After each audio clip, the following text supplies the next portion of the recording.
Good morning, church. Welcome to the Genesis Project. Will you guys stand with us as we worship together this morning? I raise a hallelujah in the presence of my enemy. I raise a hallelujah louder than the unbelief. I raise a hallelujah. My weapon is a melody. I raise a hallelujah. Heaven comes to fight for me.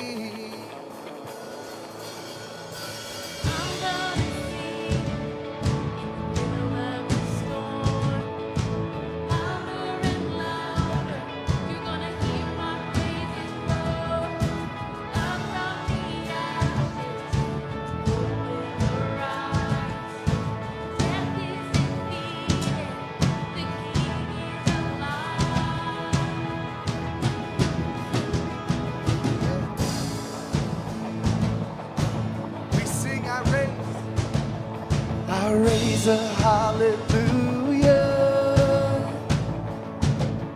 with everything inside of me. I raise a hallelujah. I will watch the darkness flee. I raise a hallelujah in the middle of the mystery.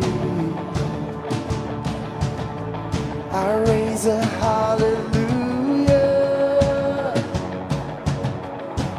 Fear you lost your hold on me. I'm gonna sing in the middle of the storm. Louder and louder, you're gonna hear my praises roar. Up from the ashes, hope will arise. Death is defeated, the King is alive.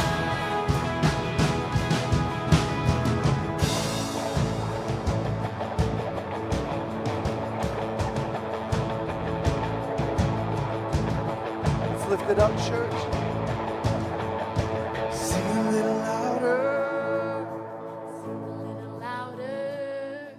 Sing a little louder. Sing a little louder. You sing a little louder. Sing a little louder. Sing a little louder. Oh, sing a little louder. Yeah, sing a little louder. Sing a little louder. Sing a little louder.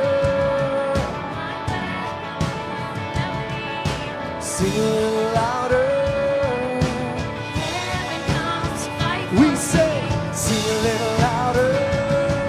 In the presence of my enemies. Yeah, sing a little louder. Louder than the unbelief. Sing a little louder. My weapon is a melody. Sing a little louder. Heaven comes to fight for me. Yeah, sing a little louder.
Once again, we want to welcome you to the Genesis Project. As we continue in worship, I wanted to share this scripture with you from Deuteronomy 32, verse 4. It says this: He is the rock. His works are perfect, and all his ways are just. A faithful God who does no wrong, upright and just is he. Church, this is the God we serve. This is the God who loves us deeply, and he is our firm foundation and nothing else. Amen? Will you guys bow your heads as I lead us in a word of prayer? Father, help us to hold fast into your word. I know we come in with a lot of baggage from the week, and Father, we just want to lay it down all before you right now. Help us to worship you in spirit and in truth. Fill us with your Holy Spirit this morning. We pray these things in the mighty name of Jesus. Amen.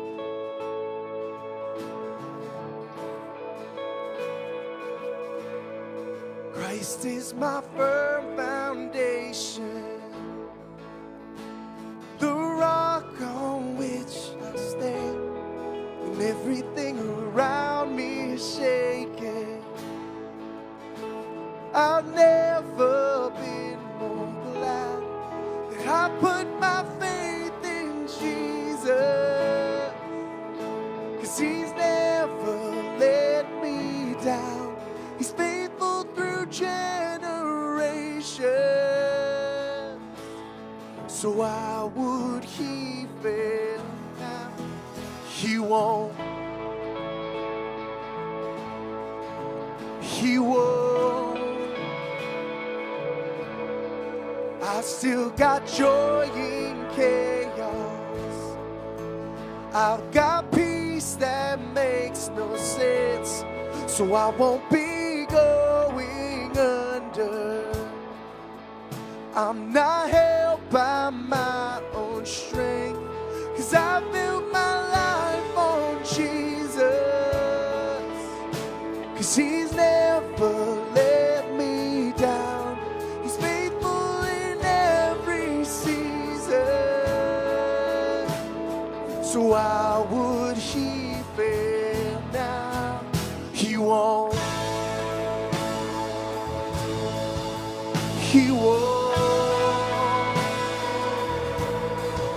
He won't fail. He won't fail. He won't. He won't. He won't fail. He won't fail. Christ is my firm foundation, the rock on which I stand. When everything around me is shaking, I've never been more glad that I put my faith in Jesus. 'Cause he's never let me down. He's faithful through generations. So why would he fail now? He won't. He won't. He won't fail. He won't fail. No.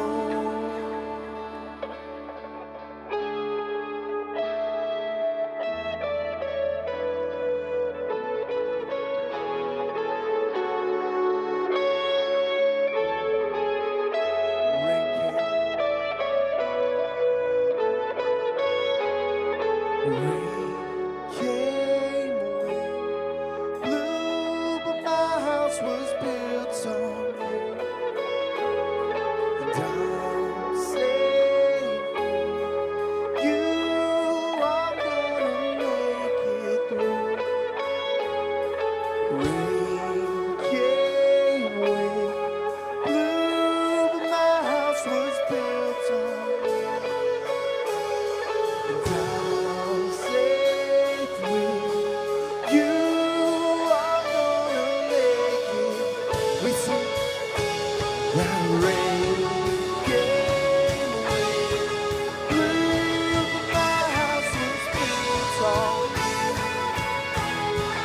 I'm safe with you. I'm gonna make it. Yeah, I'm gonna make it through. 'Cause I'm standing strong on you. Yeah, I'm gonna make it through. 'Cause my house is built on you. Christ is my firm foundation, the rock on which I stand. When everything around me is shaking, I've never been more glad. And I put my faith in Jesus. 'Cause He's never let me down. He's faithful through generations. So I would keep it. He won't. He won't. He won't fail. He won't fail. He won't. He won't. He won't fail. He won't fail. No, he won't.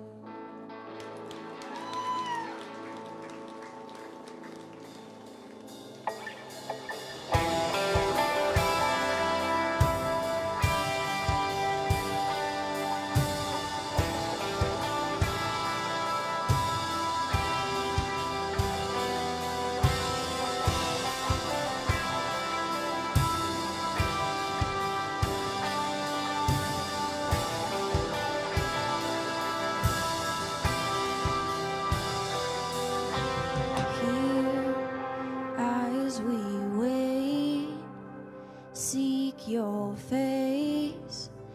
Come and make your throne upon our praise. Here in this place, have your way. The moment that we see, we are changed. Show us your glory, show us your glory. In wonder and surrender we fall down. Show us your glory, show us your glory. Let every burning heart be holy ground.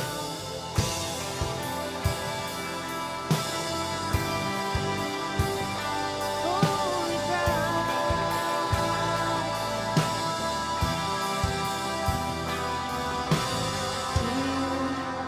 Not by power, not by might, but only by the cross we come alive. Here we're undone, overcome by heaven's love revealed before our eyes. Show us your glory, show us your glory. In wonder and surrender we fall down. Show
chains fall, fear bow here now.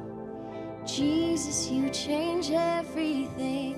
Lives healed, whole, found here now. Jesus, you change everything.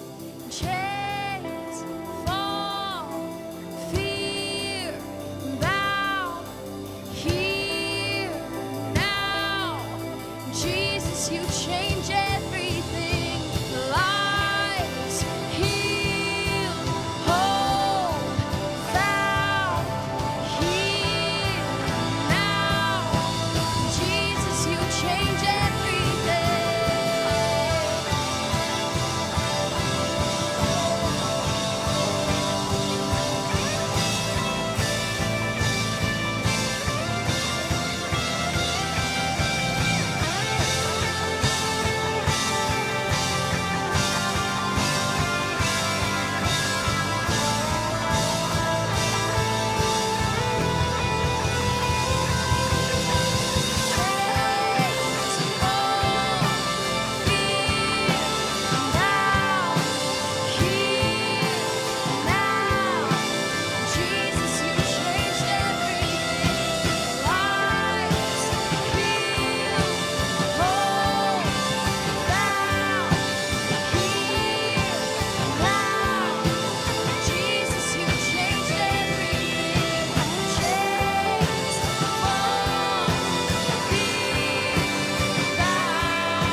Waymaker, miracle worker, promise keeper, light in the darkness, my God, that is who you are. You are waymaker, miracle worker, promise keeper, light in the darkness, my God, that is who you are. That is who you are. That is who you are. That is who you are. That is who you are. That is who you are. That is who you are. That is who you are. That is who you are.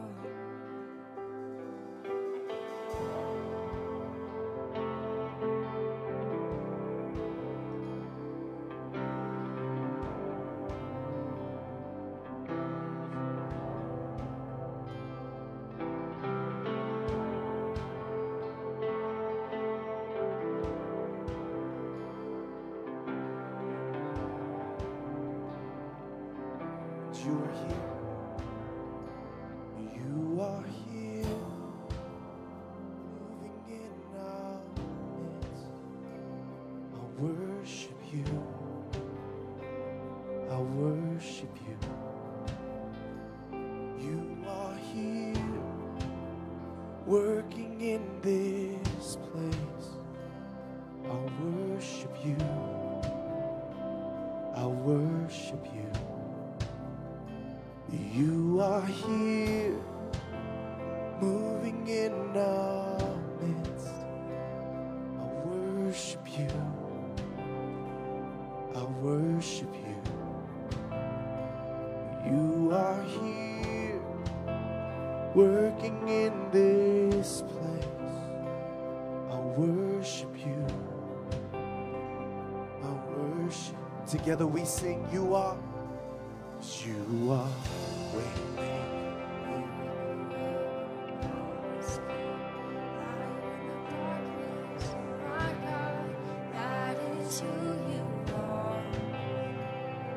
'cause you are. Waymaker, miracle worker, promise keeper, light in the darkness, my God, that is who you are. You are here, touching every heart. I worship you. I worship you. You are here, healing every heart. I worship you. I worship you. You are here, turning lives around. I worship you. I worship you. You are here, mending every heart.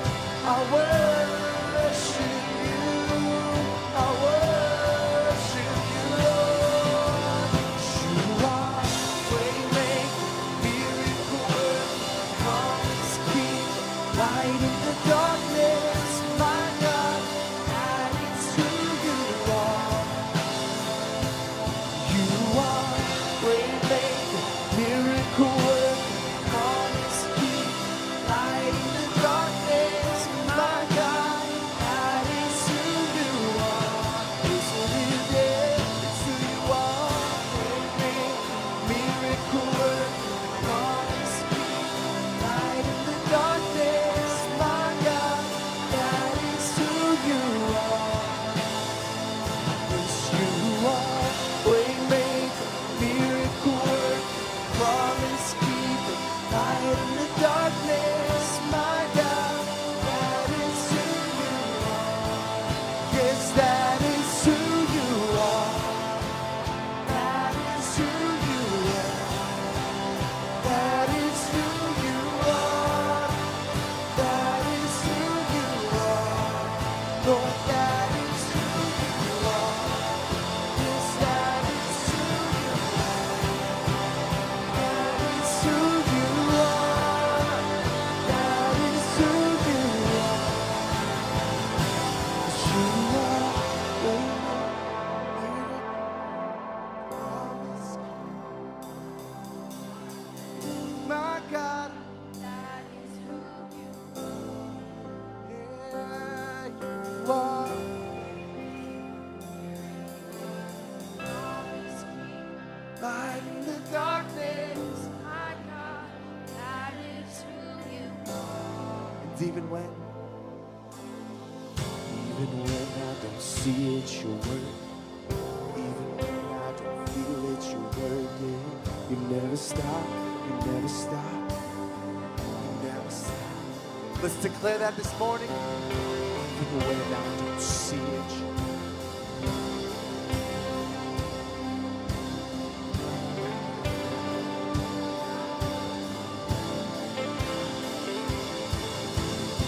even when I don't see it, you're working.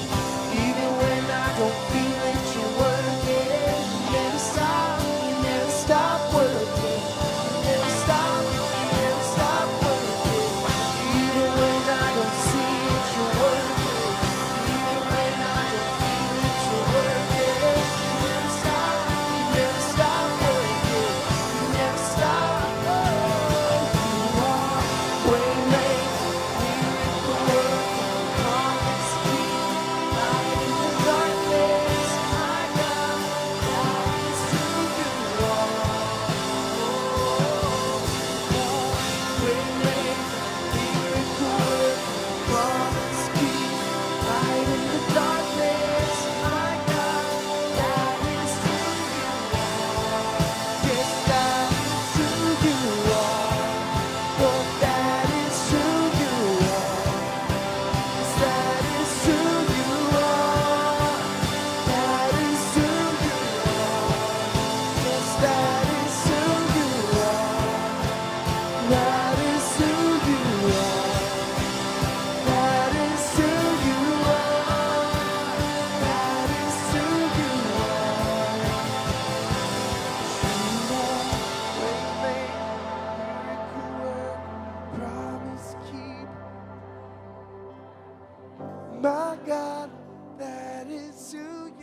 God, that is who you are.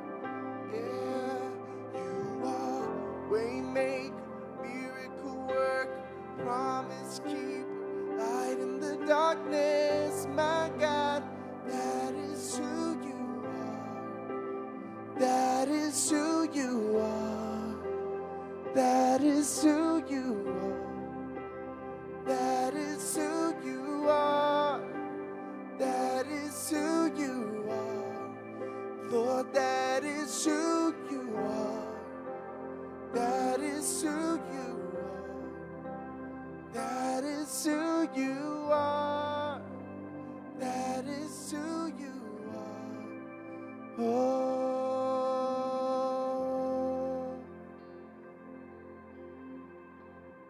God, that is who you are.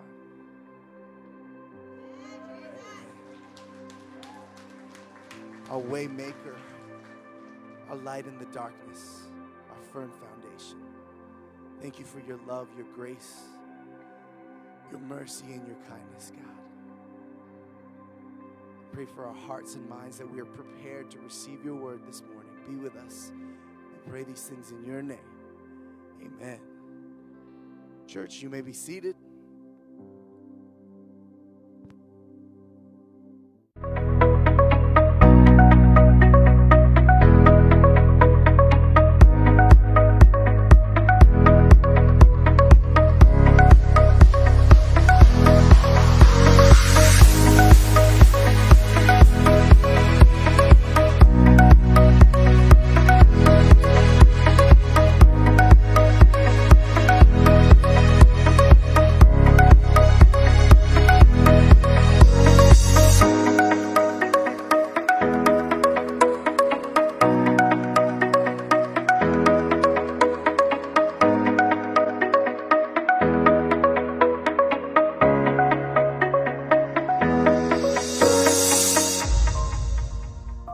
Welcome to the Genesis Project. If this is your first time here, a special and warm welcome to you. And thank you for being here with us. If you'd like to connect with us, you'll find a GP Connect card located in the giving boxes in the back of the main auditorium. Please fill one of those out. Drop it into the box. We'd love to get to know you better. I'd like to call the ushers up. And as they come forward and we prepare for your opportunity to give this morning, I'd like to share a few thoughts about a great opportunity to serve families in need right here in our community. Our church has an ongoing partnership with Family Promise. Together we help end homelessness, one family at a time. We give parents the hope, the encouragement, and the connections they need for their kids and finally end that cycle of homelessness. Your giving goes to incredible outreach projects just like this. So give generously today. It's changing lives, church. Thank you for your faithfulness in giving. For 1 week, starting May 29th, GP is going to house families in need right here in our building. This is such a great opportunity to share the love of Jesus with them, to cook them a meal, to play with the kids, and to share the hope that we have with them.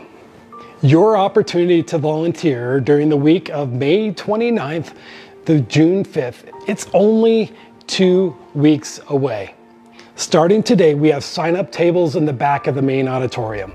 Church, this is a fun, easy, and very rewarding opportunity to serve families actively trying to provide a happy home for their children. We need volunteers to make this happen. Lives can be changed by a simple act of kindness.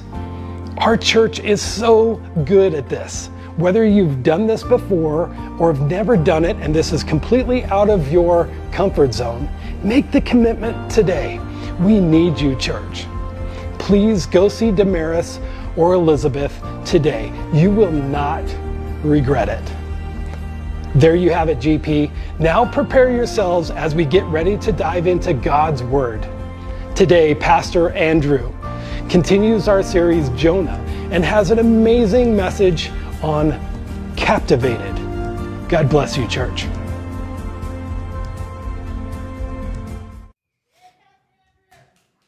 Good morning. How are you guys doing today? Good? My name is Pastor Andrew. I'm the youth pastor here. I've been here for about 9 months is all. Got through my first, just about heading towards my first, into the first school year. And it's just been an honor and a privilege to do life with the youth here and invest in their lives. And hopefully, I'm hoping, praying that God is impacting their lives and that God is moving in their lives. And I'm thankful to be a part. And that being said, can we dismiss 5th through 8th grade? I totally forgot about that. Yeah, I had one job and yeah. So, I'm usually down there with them, and it's just been a lot of fun. Can I give you guys this encouragement that I believe in this next generation? I think this next generation is going to do more than we have ever seen before in our lives. I truly believe that. And I'm kind of selfish and I'm a little jealous because I'm like, I want to be that. I want to be the one that like goes above and beyond and like sees supernatural miracles and all of this type of stuff. And I think that is possible for my life, but I know how powerful it is to kind of lay down your life to build a foundation for the next generation. And so I would just encourage you, if you have teenagers or people who are younger than you, just keep investing in them. Keep pouring into their lives. And maybe you have some teenagers in your house right now and you're not really understanding why they are the way that they are. It takes a lot of faith to plant a seed into a dark place. And I'm not saying your teenagers are that messed up. I don't know. Maybe they are. But just keep planting seed, even though you don't see how the circumstances might play out in the end. It takes faith to plant a seed. And so keep doing that. And I'm excited to share with you the word that I feel like the Lord put on my heart. I've just been wrestling with this story quite a bit, and the story of Jonah. And before I jump into it, let's just pray. Lord, we just thank you for your word.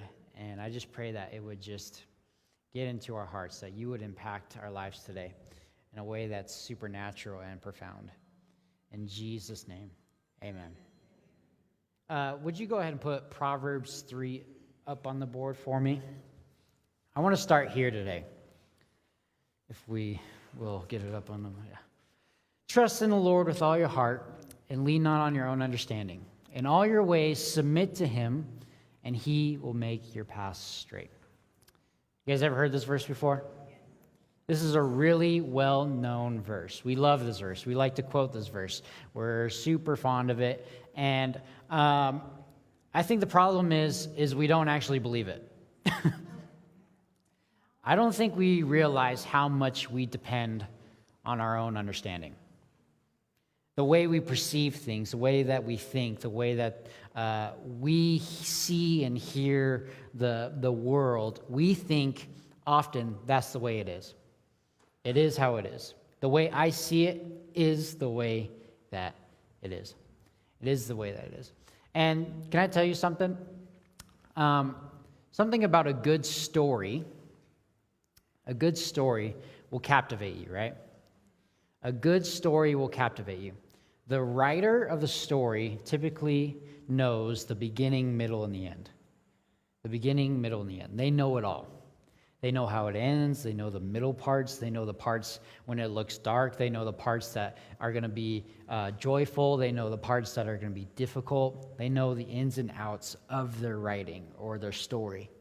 But we as the reader, or maybe you're watching a movie, we know the beginning because we watched the beginning, and we don't necessarily know the end, but we kind of get the idea. It's probably going to end up good, usually.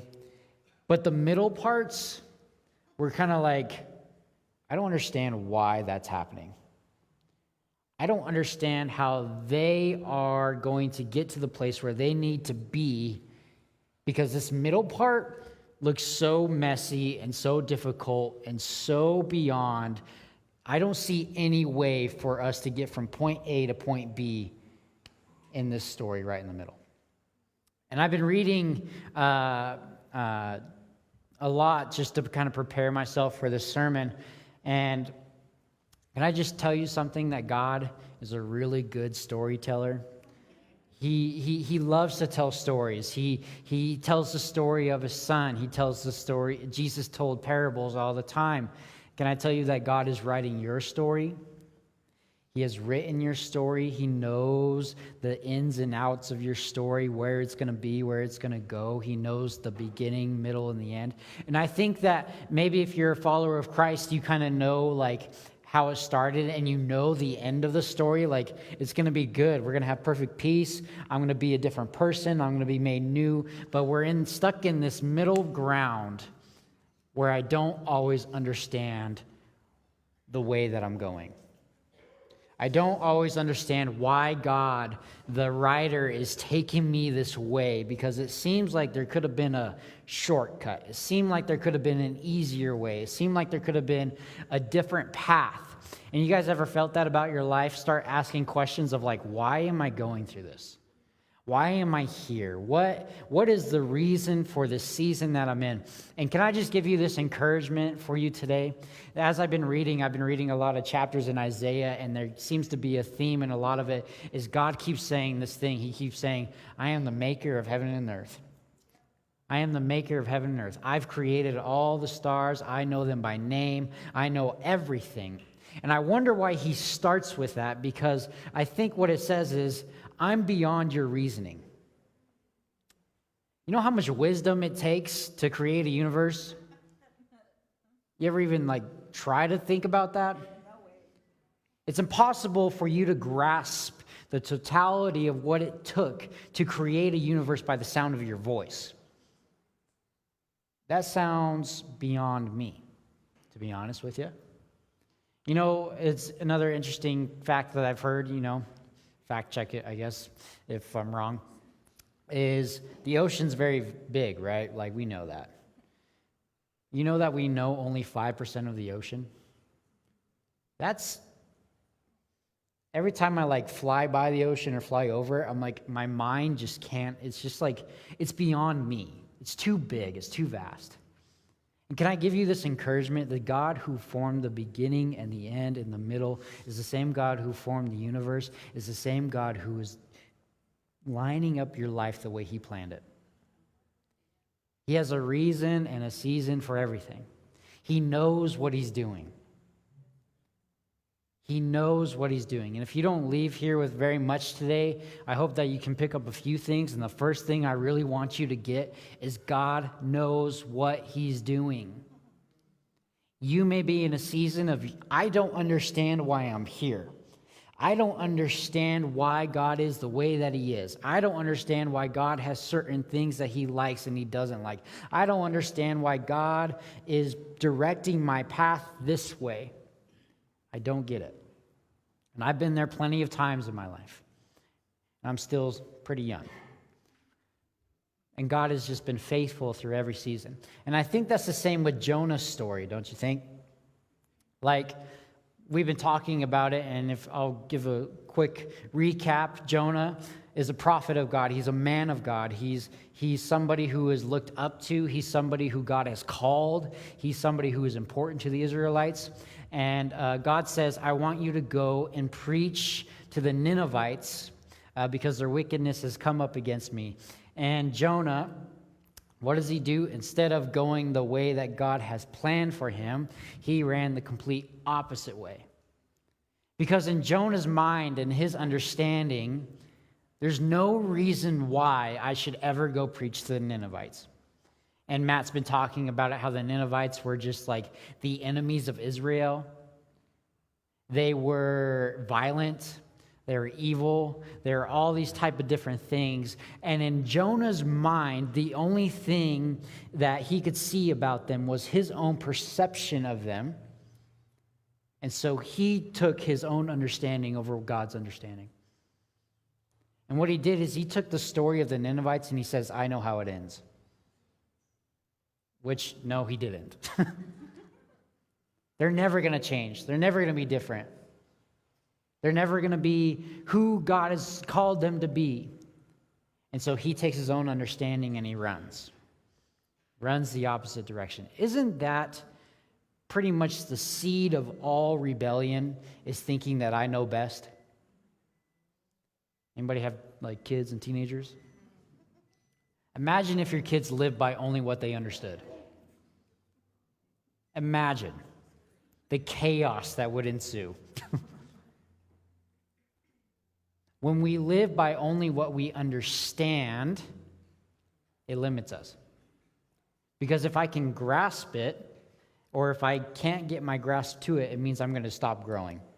Imagine if we stop going in the direction of growth and maturity just because we don't understand something. If that was the case, we would get to first grade math and somebody would say 3 times 4 is 12, and we'd be like, well, that doesn't make sense to me. Guess it's not true. I'm going to do something else. That would be dumb. I think we often do that in our own lives, don't we? Like, I don't understand the direction you're taking me, God, so I'm not going to go that way. I don't understand the lessons you're trying to teach me here, God. I'm not going to go that way. And so we see that in this story with Jonah, that he didn't understand God's will, he didn't understand God's way, he didn't understand God's perceptions over himself and the Ninevites. And so he gets himself into a place where God pursues him in his love, even though he ran. And so he gets on this boat, tries to go the opposite direction, and God sends a violent storm to kind of stop him from running his own direction, running away from God. God in his mercy will chase us down, and I'm so thankful for that. And if we know the story, and eventually they're the people on the ship, and they're wondering, why has this come upon us? Why has this craziness come upon us? And Jonah, eventually he's like, okay, this is my fault. I know I was wrong. I tried to do things my own way. It didn't really work out.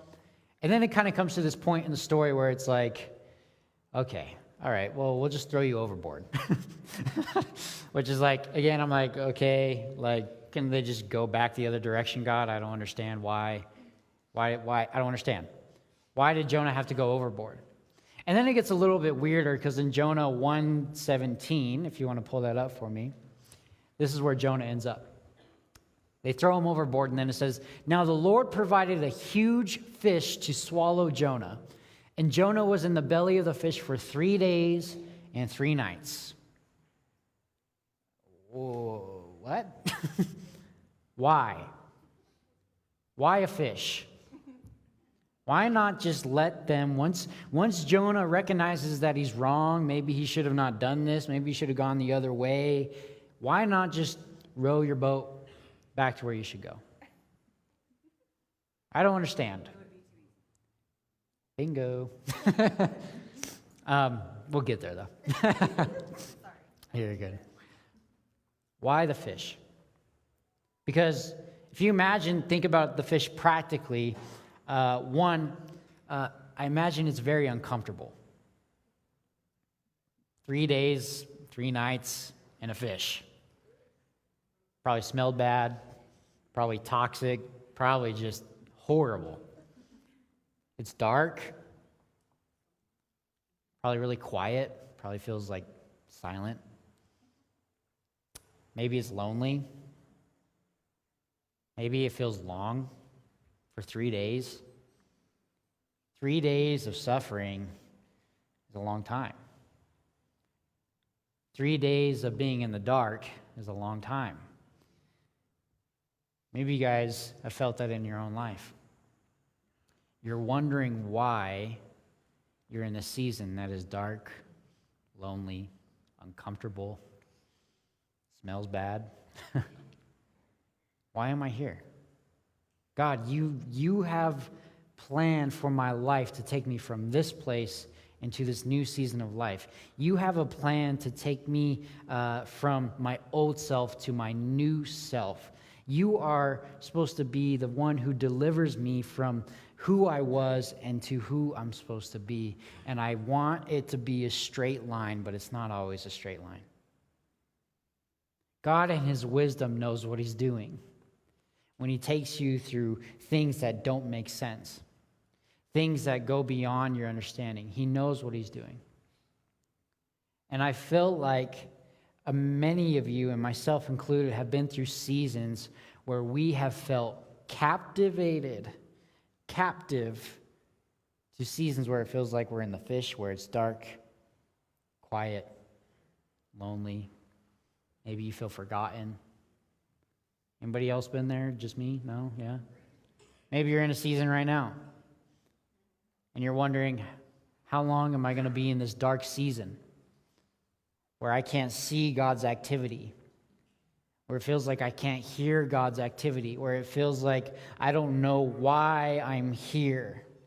Can I tell you something? God in his wisdom will use whatever it takes to get you to where you need to go, even if it's difficult. Even if it's difficult. You know, Matt kept saying that the Israelites would read this story for like one of their festivals, and they would say, "We are Jonah, we are Jonah," because the Israelites have a lot of rebellion in them, where God would say, "Hey, I've called you to be this. I've called you to go this way," and they would be like, "No, I'm good."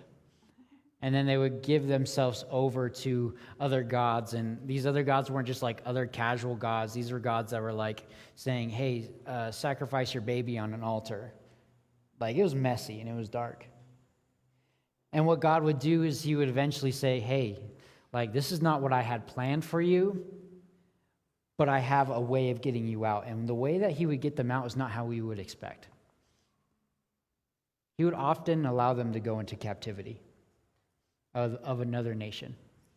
He would give them over to the things that they were worshiping.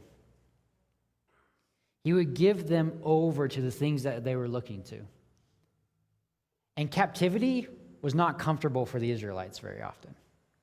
Usually in their captivity, they were mistreated. Usually in their captivity, they weren't allowed to be free. In their captivity, there was a lot of things that God was doing. You guys know that verse, Jeremiah 29:11, that's like, "I know the plans I have for you, not for harm, but to prosper you, to give you hope in a future." When Jeremiah says that, they're in the middle of captivity, and God says it's going to be another 2 years probably. It's like, I don't like that, God. I don't like feeling like I'm trapped in this season. I don't feel like I want to be here. But God in his wisdom knows what he's doing. The thing about the fish is I feel like it was doing something in Jonah's life. And I think it could be said about our lives as well. I feel like the fish is necessary because you're going to learn lessons in the fish that you would never learn just rowing your boat back on a perfectly safe plane. Jonah had to learn a few things in the fish. Jonah, under the pressure of what was going on in the fish and in the darkness and in all of his senses being taken away from him, his perceptions were being taken away from him. And I feel like what it was doing, it was drawing Jonah to the end of himself.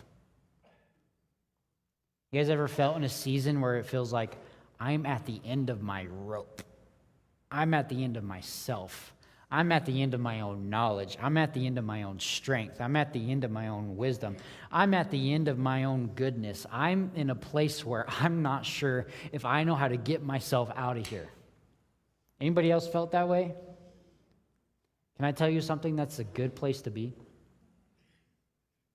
That is not a bad place to be.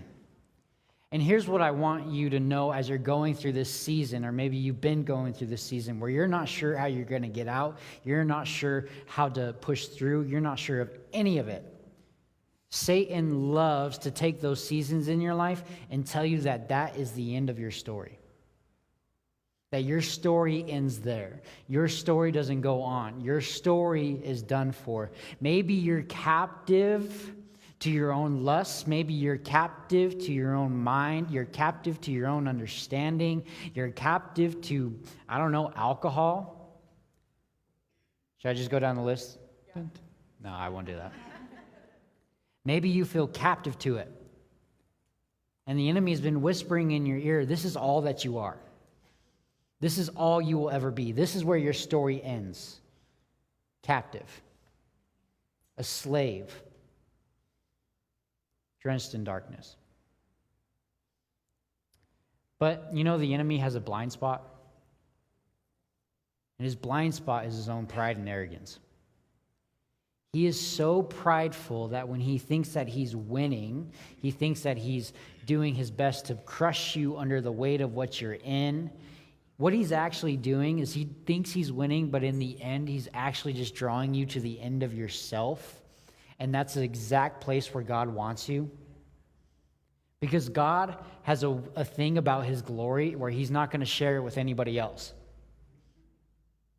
He won't share it with you.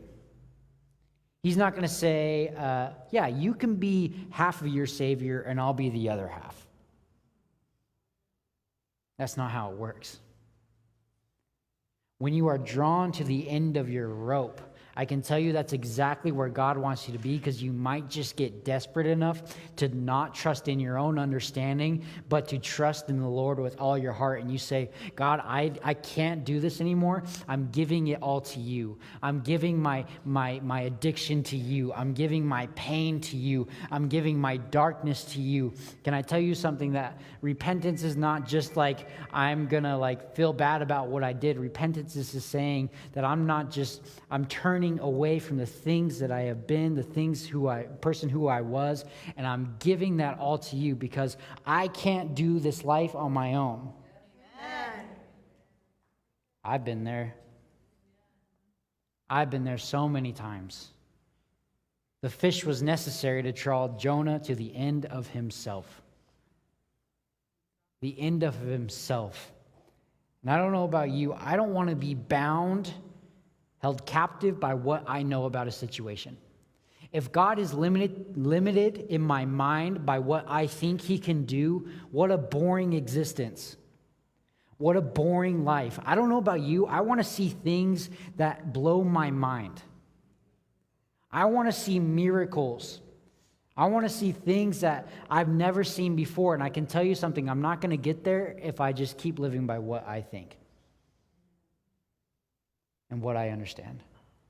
God is beyond your understanding.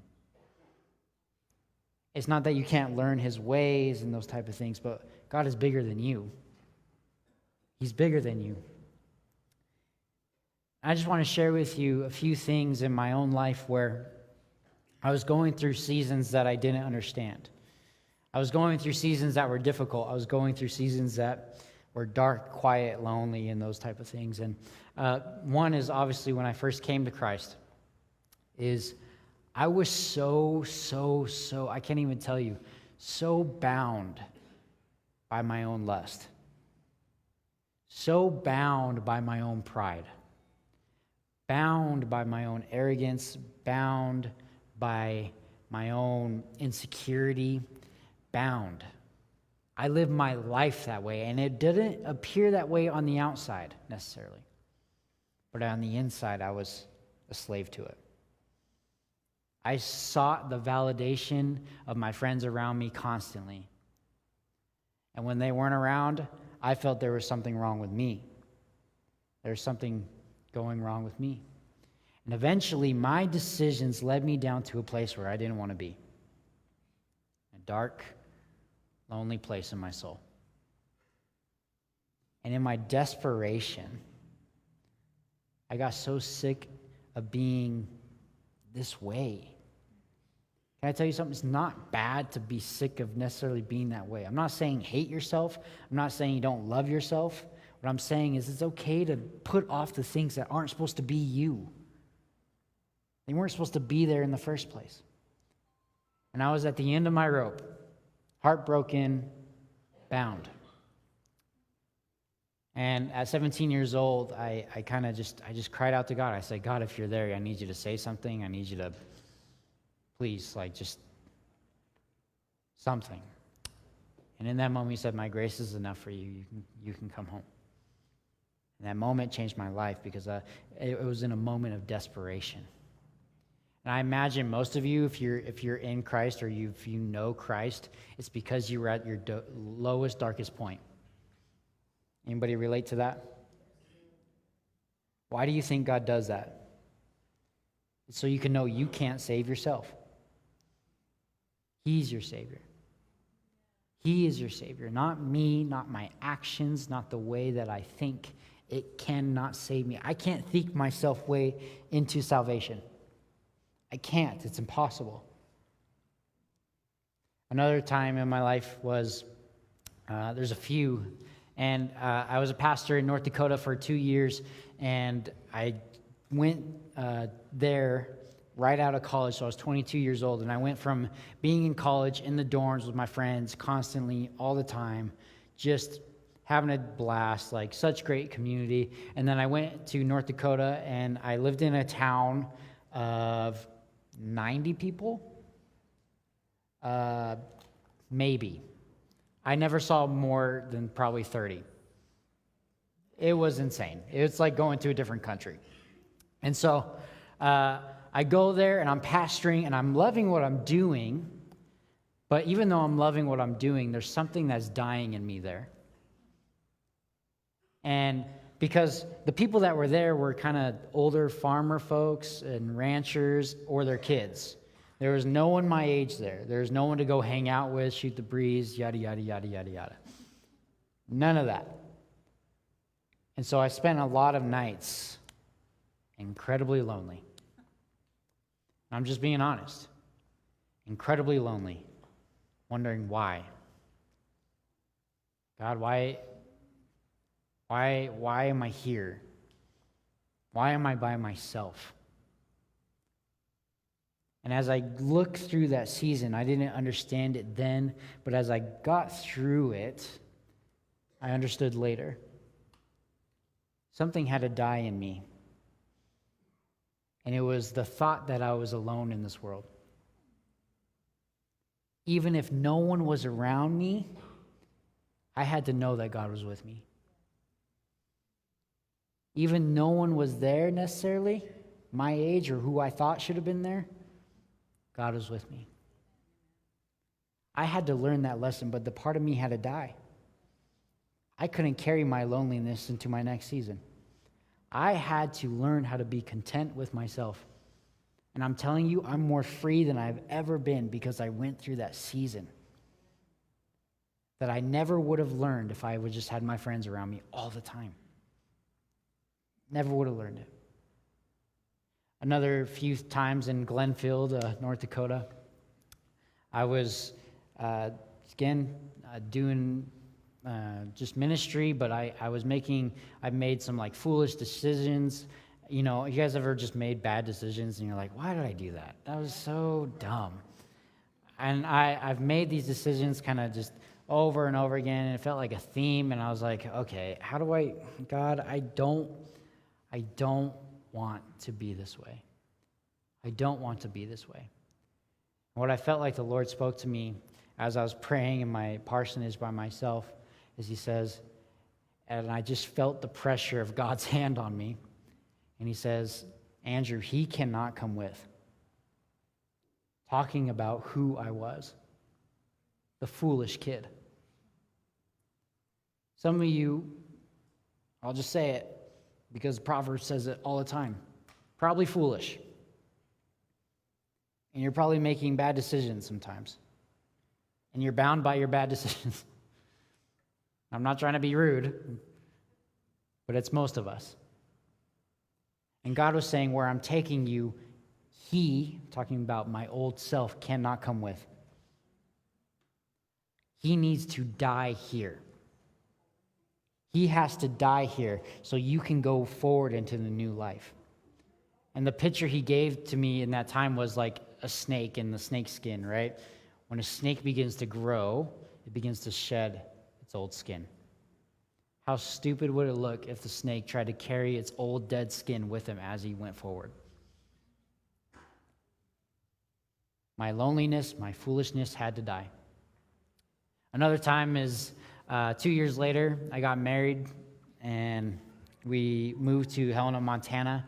And the thing about North Dakota was it was lonely, it was difficult, it was hard, but at the same time, it was such a season of blessing because God was using me, and I was thankful for that. And I was around a lot of great people, a lot of really kind, generous people, people who always affirmed me, people who were just always so gracious, so kind. And to the point where I was like, always have to be like, hey, like, look, it's Jesus. I'm kind of a piece of trash. Don't worry about it. But as I was going forward, they would just keep saying, like, gosh, you're so gifted. You're so this. You're so that. You're so that. You're that, blah, blah, blah. And so I'm pretty confident. I'm feeling pretty good about myself as we go to Montana. And I'm like, yeah, I'm called by God. I am called to be a preacher. I'm called to be a minister of the gospel. I feel like God is using me in mighty ways, yada, yada, yada. And as I'm looking for jobs in Montana, I don't understand why I can't find anything. And I can't find a church that really fits, who me and Shannon are. I can't figure out any of those type of things. And so eventually I have to go work in a wood shop. And the problem is not necessarily working in a wood shop. That wasn't an issue. It was, it was half the pay of what I was making before. And then on top of that, it was my boss was a complete jerk. Like 99% of the time. And you can ask Shannon, I would go to work on Sunday nights. I would get so anxious because this guy was just always like breathing down your neck. He was always just like insulting you. He was always thinking you did stuff wrong. And then he would just like, be aggressive and throw wood against the wall. And I'm like, okay, God, what are you doing? Because 6 months ago, I was watching you move powerfully. 6 months ago, people loved me. And now I'm getting called names that I can't even say on stage daily. I don't get it. I don't get it. And I learned a few lessons there. One, how to love people who are messed up. How to be good to people who aren't good to you. I had to learn that lesson. Somebody had to die there. And the last thing was, I felt like the Lord spoke to me pretty clearly, is I asked God why. And he said, Andrew, I'm saving you from your own pride. You were so arrogant, and you thought that you were the one that was working in the lives of others. It wasn't you. And there was something pretty humbling about that wood shop, I could say that much, where I became human again rather than elevated above others. And God worked in that season. My pride had to die there. Because if I just kept going the easy way and God just kept using me and using me and using me, eventually my pride would have got the best of me and I would have been falling from great heights. What do they say? What is that phrase? Like, great pride, great fall? I don't know. I had to die there. I had to die there. Why do you think the Bible is always saying, crucify your flesh? We don't really like those terms because it's uncomfortable, right?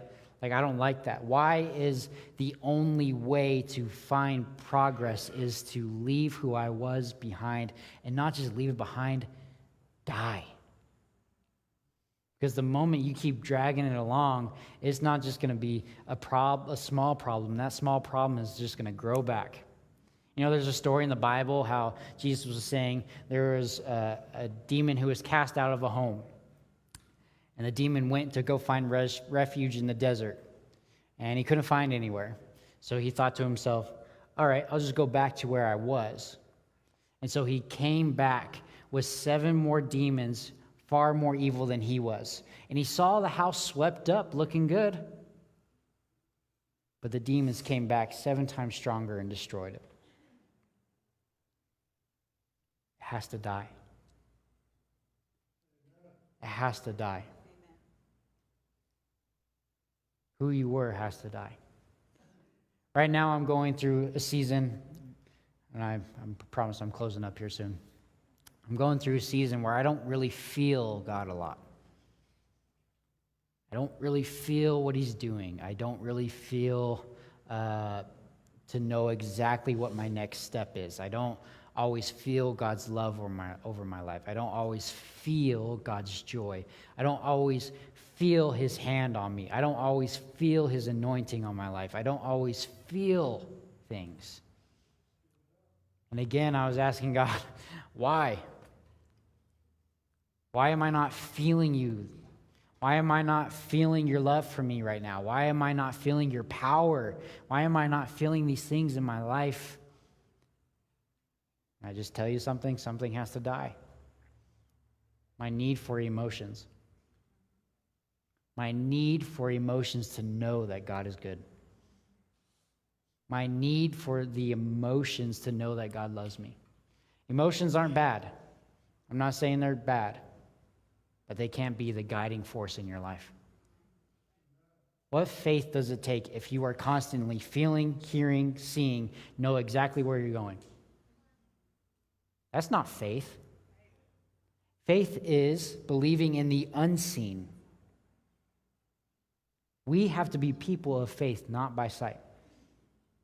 And I can tell you something. I don't feel a lot of things right now, but I feel like God is testing me to say, okay, what are you going to do when you don't feel it? What are you going to do when you don't feel it? Are you going to be faithful? Are you going to keep walking? Are you going to keep going? Because do I change because your circumstances change? No. And I want most of you guys to know in here today that I've gone through some things in my life where I had to die. And I can imagine that most of you have gone through different seasons in your life, and I hope that it can be an encouragement to you that God is faithful through every season, because when I was lonely in North Dakota, he never left me. When I was lonely in North Dakota, he still saw me. When I was in a wood shop getting insulted, he never forgot about me. And some of you are going through seasons in your life where you maybe feel forgotten by God. You don't feel like you're heard by God. You don't feel like any of those things. Can I tell you something? You might feel that way, but that feeling has to die where you're at right now, so you can live the life that Christ has for you. Because in this life, you're going to go through things in the future where you're going to have no idea what's going on. You're not going to see God. You're not going to feel God. But can I tell you something? No matter how dark it was in that fish, God never lost sight of Jonah. He never lost sight of him. He knew exactly where he was. He knew exactly where he was going through. Maybe you're in a dark season where you feel captive to your own stuff. You feel captive to darkness, and you feel like, I can't see you, God, so how can you see me? He has not taken his eyes off of you for 1 second. Not for 1 second. He knows what he's doing. He knows what he's doing. And they kept saying, Israelites, Jonah's story is our story. We are Jonah. Reality is, Jonah's story is Christ's story. It all points back to Christ. Jonah is a less perfect version of Christ. And in your life, God's plan for your life is to tell the story of Christ. Tell the story of Christ. And what is the story of Christ? The totality of the story of the Christ ends at the cross. Can I tell you something? No one understood why the cross. No one understood why Jesus had to go that way. Because he had the power, he had the authority, he was healing people. He had every right to just become king of the earth. That would have been the easy way. That would have been the quickest A to B path. But I'm telling you, God in his wisdom, he knew what he was doing when he had it in store for Christ to die. He had it in store for Christ to die. And the enemy, again, in his arrogance, thought he was winning. He thought he was making the right choice by killing the Son of God. He thought he had it in store. He thought he had the victory. He thought he had all of these type of things. But in his foolishness, he had no idea what he was doing, because what he did is he let the King of the universe into the prison of death. And so he could meet us where we're at in our season. And now the Bible says in Revelations, he says, I am the living one. I was dead, but now I am alive forever and ever and ever. And now I hold the keys to death and Hades. He holds the keys to death, because where were we at? We are held captive by our own death in our sin. I was captive. I was enslaved.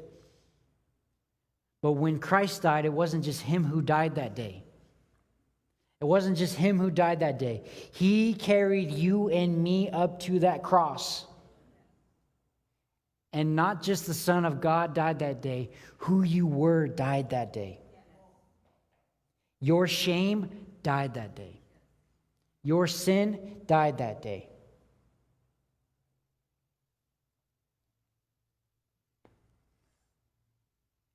He's dead.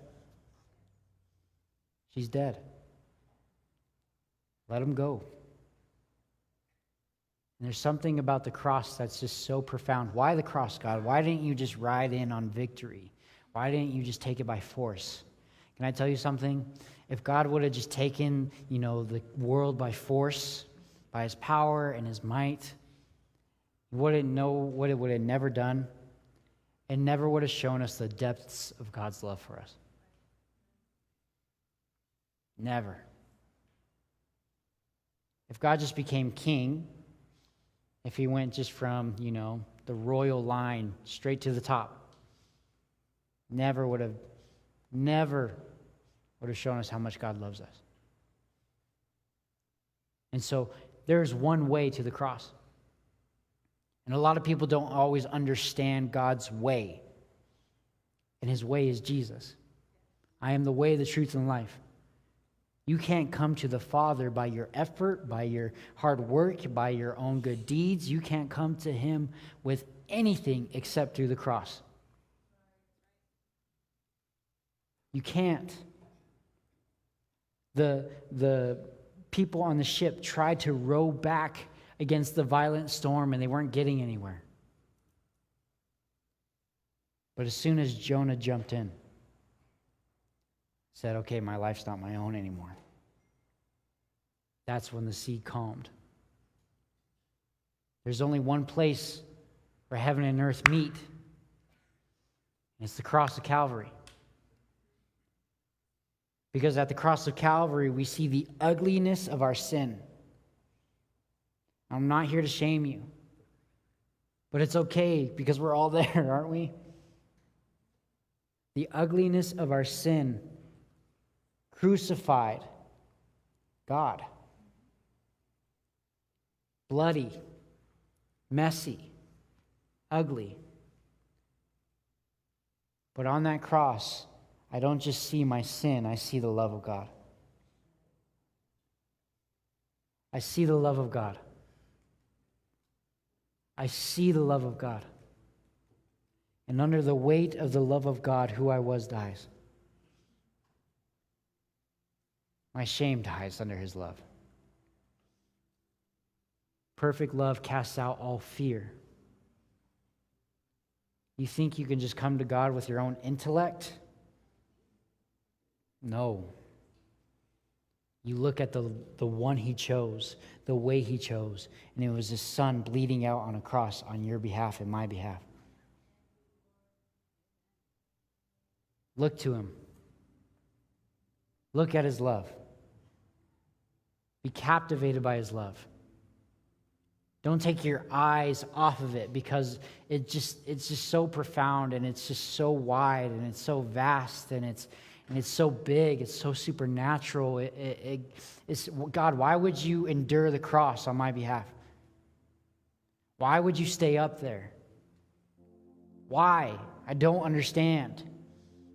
I don't get it. I'm messed up. Why would you suffer for me? Why would you die for me? I don't get it. And God's just like, here it is, my love. Here it is.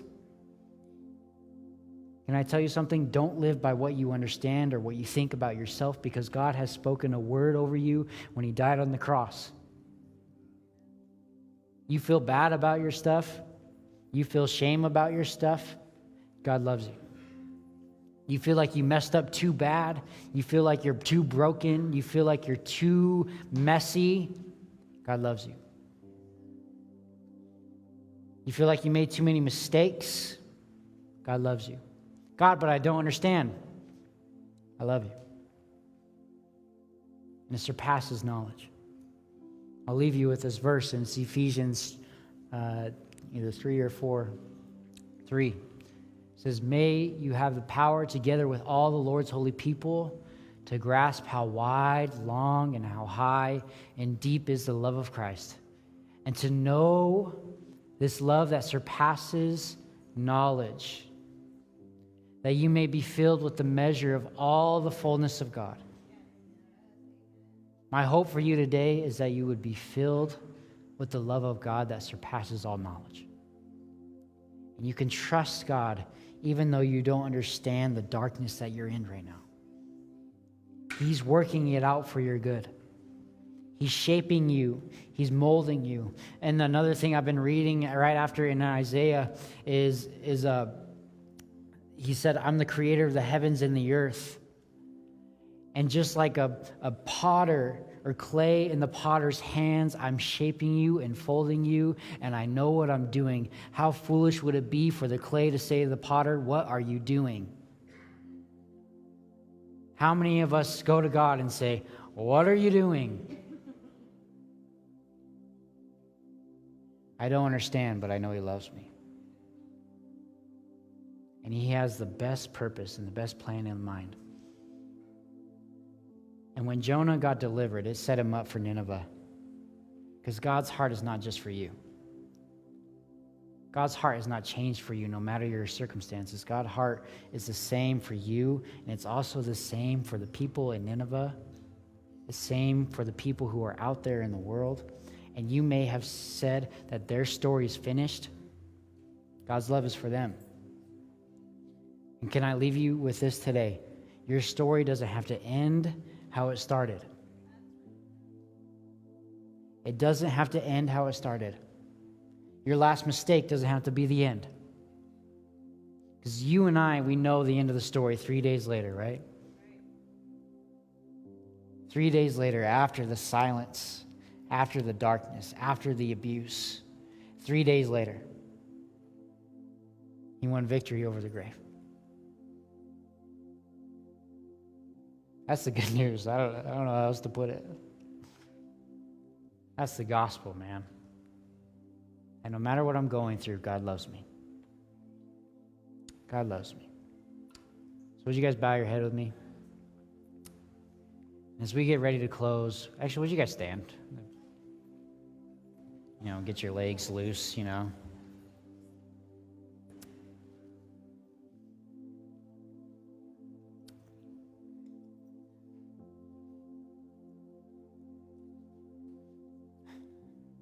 The thing about trusting is it's not about how high you can climb, but a willingness to fall, to lean on something. And so you don't know where else to go in your life right now. You can't trust in your own strength or your own understanding. Throw yourself onto God's love. All of yourself. And maybe you're at a place where you're sick of who you were or even who you are right now. And God has a new future for you. Trust his love. He'll carry you where you need to go. He will carry you. He'll carry you from A to B through the ups and downs, through the mountains, the same way he carried you on the cross. If he carried you on the cross, why wouldn't he carry you now? His love hasn't changed from the cross. His love's the same. He'll carry you. So if you're in here and you haven't put your faith in Jesus, you haven't put your trust in this loving Jesus, and you want to do that, I'm going to ask that maybe you just put your hand on your heart and you just say, I trust you. I trust you. I don't trust my own understanding, my own strength, my own righteousness. I trust who you are. If you mean it in your heart, your life's going to be different. So, Lord, I just pray over any of these people here that maybe have confessed that, Lord, that they trust you. I pray that you would just raise them from the dead, Lord. Their lives would be so different. And they wouldn't be bound anymore. Thank you, Jesus. Thank you for the cross. In Jesus' name, amen. Thank you guys for coming. I'll be up here if you guys want to talk or pray, and I hope you guys have a great week.